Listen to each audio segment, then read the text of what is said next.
हाय दोस्तों, आज बात करते हैं सिंधु घाटी सभ्यता के सेकंड पार्ट के बारे में, जो कि फर्स्ट पार्ट पहले वीडियो में बता दिया गया है।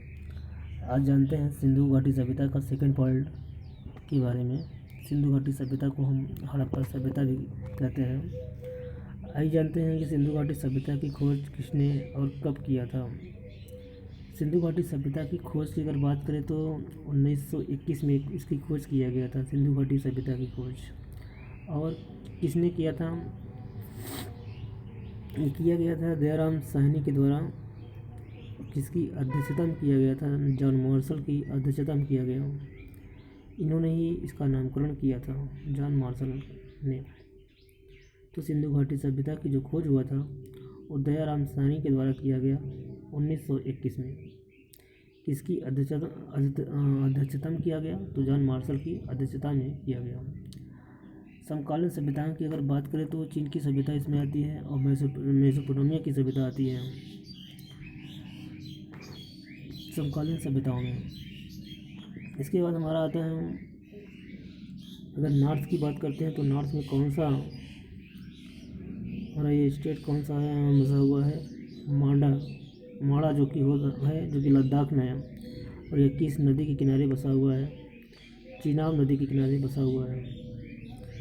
अगर हम पूर्व की बात करते हैं तो यहाँ पे आलमगीरपुर स्थित है, जो कि मेरठ में है, और यह किस नदी के किनारे बसा हुआ है? हिंडन नदी के किनारे बसा है आलमगीरपुर। ये हमारा पूर्वी दिशा में स्थित है और किस नदी के किनारे बसा हुआ है? तो हिंडन नदी के किनारे बसा हुआ है।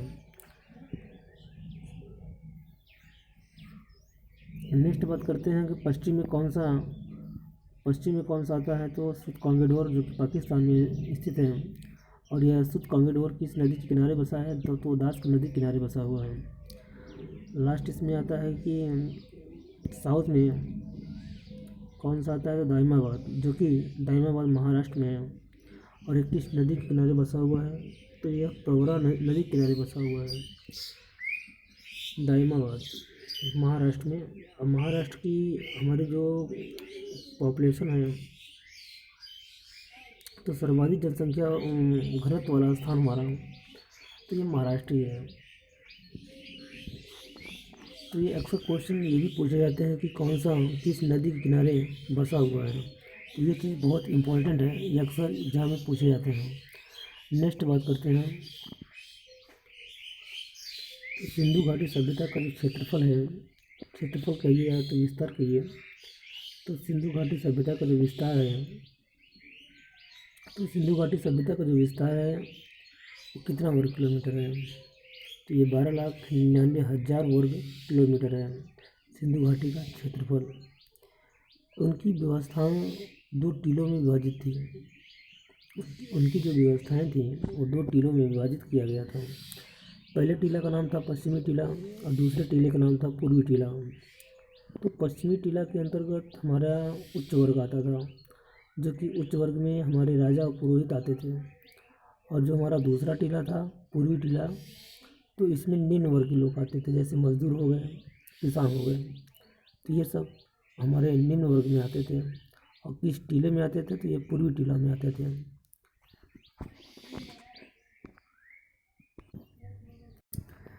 धौलावीरा की अगर बात की जाए तो धौलावीरा भी 3 टीलों में विभाजित था। धौलावीरा पश्चिमी टीला में विभाजित था, मध्य टीला में विभाजित था और पूर्वी टीला में विभाजित था। तो यह 3 टीलों में विभाजित था, पश्चिमी टीला, मध्य टीला और पूर्वी टीला। सिंधु घाटी सभ्यता की अगर लिपि की बात किया जाए तो इसकी जो लिपि थी वो भाव चित्रात्मक था, फोटोग्राफी। हम जैसे लिखते हैं, हम लोग अक्सर बाएं से दाएं लिखते थे, लेकिन वहाँ की जो लिपि थी वो दाएं से बाएं की ओर लिखी जाती थी। तो इसकी जो लिपि थी वो भाव चित्रात्मक था, फोटोग्राफी। तो सिंधु घाटी की सभ्यता क्या थी? भाव चित्रात्मक था। तो इसका जो समाज था, तो समाज हमारा मातृ सत्तात्मक था। वहाँ पे घर में ईंटों का जो प्रयोग किया जाता था, तो वहाँ पे 4:2:1 का रेशियो के हिसाब से ईंटों का प्रयोग किया जाता था। जो हमारी लेंथ होती थी 4 होता था, जो ब्रेथ यानी चौड़ाई होती थी 2 होता था, और जो हाइट होता था वो 1 होता था। तो 4:2:1 1 के अनुपात में ये होता था अक्सर। पवित्र अगर पशु की बात करते हैं तो पवित्र पशु हमारा वहाँ पे कुबड़ वाला बैल था, या इसको हम ऋषभ भी कह सकते हैं या श्रृंग युक्त पशु कह सकते हैं। तो पवित्र पशु कुबड़ वाला बैल। आकृति की बात करें तो इसकी आकृति जो थी तो वो त्रिभुजाकार था, और जो इसका व्यवसाय था कृषि प्लस व्यापार दोनों था। वर्ग की अगर बात करते हैं तो यहाँ पे विद्वान, योद्धा, व्यापारी, श्रमिक, ये सभी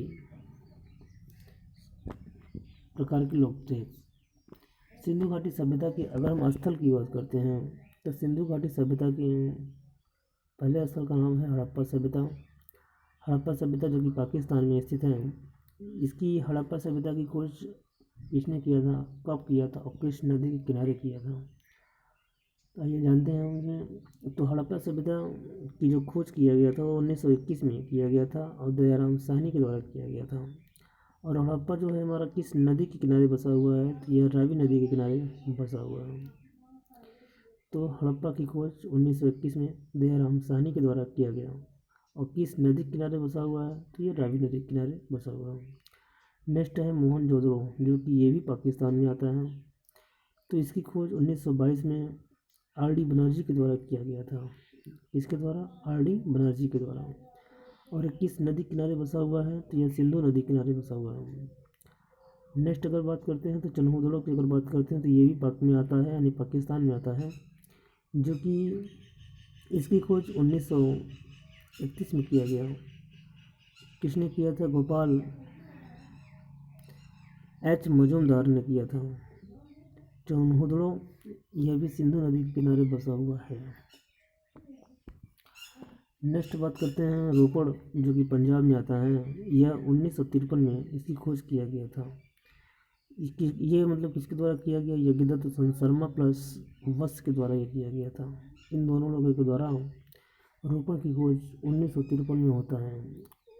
और रोपड़ किस नदी किनारे स्थित है, तो यह सतलज नदी के किनारे बसा हुआ है।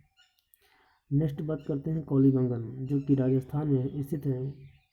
इसकी खोज बालकृष्ण प्लस घोष के द्वारा किया गया।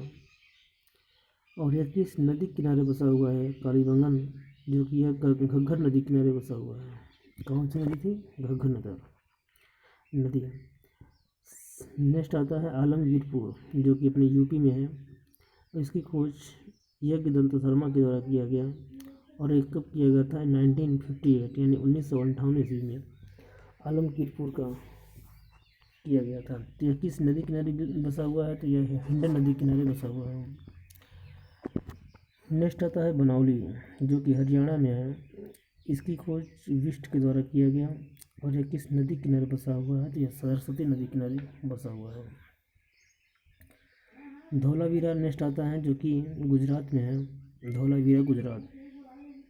इसकी खोज जेपी जोशी के द्वारा किया जाता है। जेपी जोशी के द्वारा किया जाता है, जो कि यह भोगवा नदी किनारे स्थित है। धौलावीरा किस नदी किनारे स्थित है, तो आप बताएंगे भोगवा नदी किनारे। नेक्स्ट आता है राखीगढ़ी, जो कि हरियाणा में है स्थित है। तो यह किसकी खोज किसके द्वारा किया गया? यह अमरेंद्रनाथ प्लस सूरजभान के द्वारा किया जाता है। अमरेंद्रनाथ और सूरजभान के द्वारा राखीगढ़ी की खोज की जाती है, जो कि यह किस नदी के किनारे बसा हुआ है, तो यह सरस्वती प्लस दोस्ती के द्वारा दोस्ती नदी के किनारे बसा हुआ है। नेक्स्ट आता है लोथल, जो कि यह भी गुजरात में आता है। यह किसके द्वारा इसकी खोज हुई थी, तो खोज करने वाले थे इसके रंगनाथ भाव। लोथल की बात करें, जो कि गुजरात में आता है। और यह किस नदी के किनारे बसा हुआ है, तो यह भोगवा नदी के किनारे बसा हुआ है। किस नदी के किनारे बसा हुआ है? भोगवा नदी के किनारे। नेक्स्ट बात करते हैं हड़प्पा सभ्यता में क्या होता था। तो हड़प्पा सभ्यता की अगर बात करते हैं तो हड़प्पा सभ्यता हमारी जो सभ्यता था वो शहरी निवासी वहाँ लोग रहते थे, यानी शहर के लोग वहाँ रहते थे हड़प्पा सभ्यता में, जो कि गृह निर्माण और ग्रिड पद्धति वहाँ पे अपनाई जाती थी। हड़प्पा में क्या हुआ कि जले हुए गेहूँ एवं जौ के साक्ष्य भी मिले थे। जले हुए गेहूँ एवं जौ के साक्ष्य मिले थे वहाँ पे। नेक्स्ट अगर बात करते हैं तो इसे मुद्रा बनाने में सेलखड़ी का प्रयोग करते थे, सेलखड़ी का प्रयोग करते थे। नेक्स्ट आता है पश्चिमी टीले पर रक्षा दीवार थी, पश्चिमी टीले पर क्या थी, रक्षा दीवार। और हड़प्पा सभ्यता में क्या था कि शवों को दफनाने का साक्ष्य प्राप्त हुए थे, शवों को दफनाने का साक्ष्य प्राप्त हुआ। कछुए की हड्डी के साक्ष्य प्राप्त हुए। नेक्स्ट तांबे की कगाड़ी प्लस कपास की खेती के साक्ष्य मिले। और हड़प्पा सभ्यता में किसका साक्ष्य मिला था, महिला के गर्भ से निकलता पौधा का चित्र। ये सभी हमारी घटनाएं हड़प्पा सभ्यता काल में अक्सर मतलब ये सब घटनाएं हड़प्पा सभ्यता में होता था। नेक्स्ट बात करते हैं मोहनजोदड़ो की। तो मोहनजोदड़ो का जो सिंधी भाषा का जो शब्द था वो क्या था, मृतकों का टीला। मृतकों का टीला किसको बोला जाता है, मोहनजोदड़ो को बोला जाता है। इसका एक नाम और है सिंध का बाग भी इसे कहा जाता है, सिंध का बाग कहा जाता है। तो इसे भी मोहनजोदड़ो को ही कहा जाता है। मोहनजोदड़ो में हड़प्पा की जुड़वा राजधानी भी कहा जाता है। मोहनजोदड़ो को हड़प्पा की जुड़वा राजधानी कहा जाता है। और विशाल नगर को प्राप्त हुआ था इसमें 12 कक्षों का नगर जो कि हड़प्पा में हुआ। और इसमें विशाल स्नानागार भी प्राप्त हुआ। और इसमें नटराज की मूर्ति, पशुपति, दाढ़ी बनाने वाले महादेव की साक्ष्य प्राप्त हुए। और इसमें बुने हुए कपड़ों का भी साक्ष्य प्राप्त किया गया। और इसमें स्वास्तिक चिन्ह, काशी की नर्तकी की मूर्ति भी मिली है। और इसमें प्रत्येक मकान में कुएं का साक्ष्य भी प्राप्त हुआ, प्रत्येक मकान में कुएं का साक्ष्य। और इसमें लास्ट मलेरिया बीमारी का भी साक्ष्य इसमें मिला था, किसी मोहनजोदड़ो में। तो मोहनजोदड़ो में इतनी सारी चीज़ें का साक्ष्य मिला था। आइए जानते हैं नेक्स्ट है चन्होदड़ो।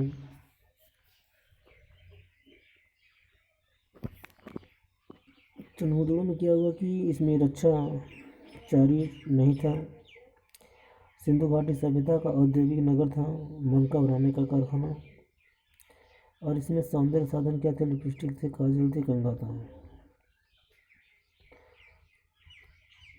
और इसमें क्या होता था कि वक्राकार ईंटों के साक्ष्य इसमें प्राप्त हुए थे प्लस गोल ईंटों के साक्ष्य प्राप्त हुए। और इसमें 4 पहिए वाली गाड़ी के साक्ष्य प्राप्त हुए। और बिल्ली के पीछा करते हुए कुत्ते का चिन्ह प्राप्त हुआ था, बिल्ली का पीछा करते हुए कुत्ते का चिन्ह प्राप्त हुआ था, किसमें, चन्होदड़ो में। नेक्स्ट बात करते हैं लोथल की। लोथल में क्या हुआ, लोथल में मानव निर्मित बंदरगाह प्राप्त हुए। और सिंधु घाटी सभ्यता का व्यापारिक नगर प्राप्त हुए थे उसमें। और उसमें बाजरा, चावल, आटा पीसने की चक्की के भी साक्ष्य प्राप्त हुए। और दरवाजे मुख्य सड़क की ओर तरफ खुलते थे। लोथल में दरवाजे मुख्य सड़क की तरफ खुलते थे।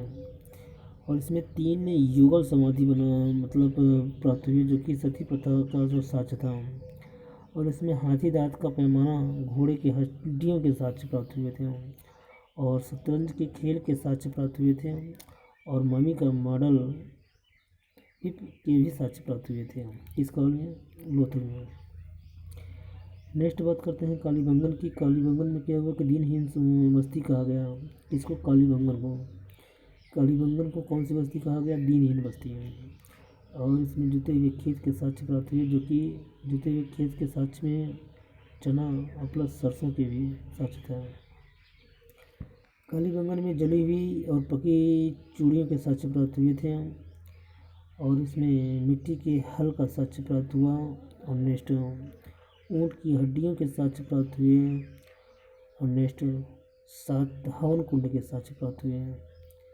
मिट्टी का हल जो कि बनावली हरियाणा में स्थित है।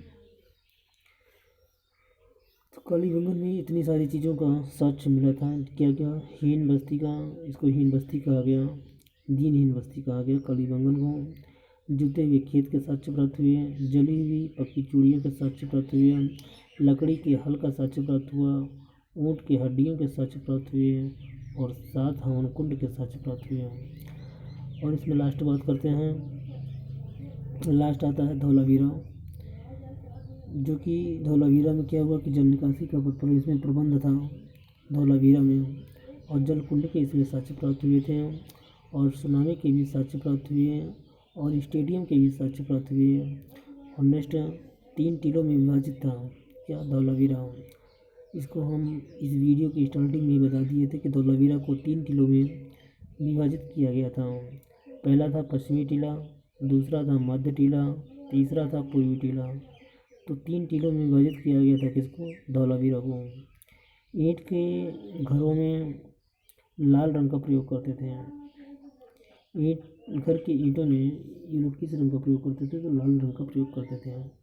तो ये सभी घटनाएं धौलावीरा के अंतर्गत इस साक्ष्य को बताया गया। यही सब इतने साक्ष्य धौलावीरा के अंतर्गत आते हैं। कौन कौन से, आइए जान लेते हैं फिर से एक बार। जल निकासी का प्रबंध, जलकुंड के साक्ष्य, सुनामी के साक्ष्य, स्टेडियम के साक्ष्य। और नेक्स्ट आता है 3 टीलों में यह धौलावीरा अपना विभाजित था, पश्चिमी टीला में, मध्य टीला में और पूर्वी टीला में। घर की ईंटों में लाल रंग का प्रयोग करते थे। ये सभी साक्ष्य हमारे धौलावीरा के अंतर्गत प्राप्त हुए थे। ये था भी दोस्तों दो सिंधु घाटी सभ्यता के सेकंड पार्ट का वीडियो। अगर अच्छी लगी हो तो लाइक शेयर कमेंट अवश्य करें। बाकी नेक्स्ट लेक्चर का वीडियो का वेट अवश्य करें, बहुत ही जल्द आएगा। जय हिंद दोस्तों।